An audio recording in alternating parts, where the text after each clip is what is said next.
নমস্কার। Reflect with সংহিতাতে সকল বন্ধুদেরকে স্বাগত জানাই।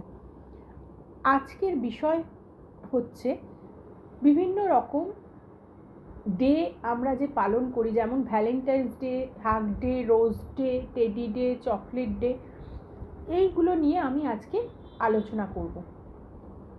আমরা কি কখনো ভেবে দেখেছি এই ডেগুলো পালন করা সত্যিই কোনো গুরুত্ব আছে কি না? কারণ আগেকার দিনে এই সমস্ত ডে বলে কিছুই ছিল না।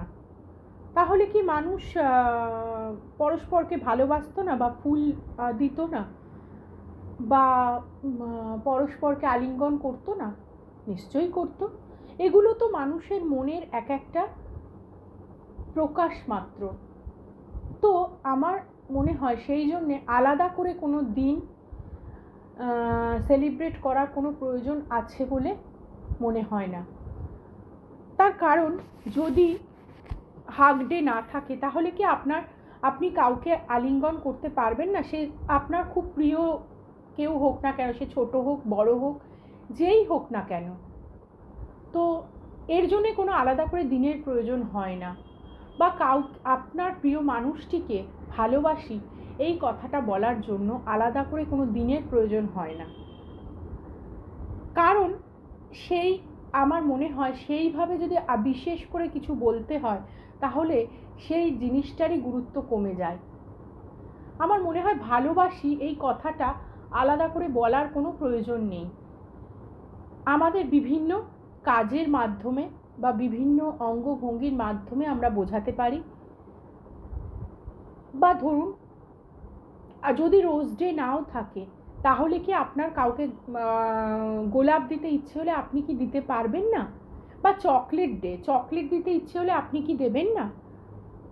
সুতরাং এই সমস্ত দিনের আলাদা করে কোনো গুরুত্ব নেই।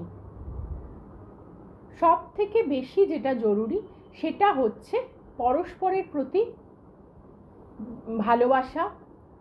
সেটা আপনি কোনো দিনের ওপর নির্ভরশীল হবেন না, যে কোনোভাবেই আপনি সেটা বোঝাতে পারেন। তার জন্য আলাদা কোনো দিন খুঁজে নেওয়ার কোনো প্রয়োজন নেই। মানুষের মধ্যে বন্ধুত্ব, ভালোবাসা,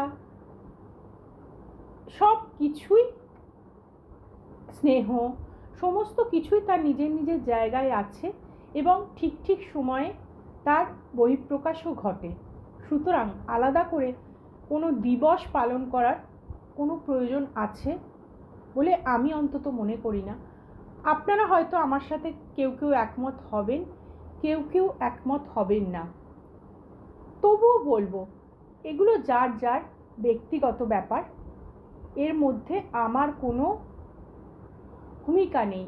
আর এটা সম্পূর্ণভাবেই আমার নিজস্ব মতামত। তাই সবাই ভালো থাকুন, সবাইকে ভালো রাখুন, এবং সবার মধ্যে ভালোবাসা ছড়িয়ে দিন। নমস্কার।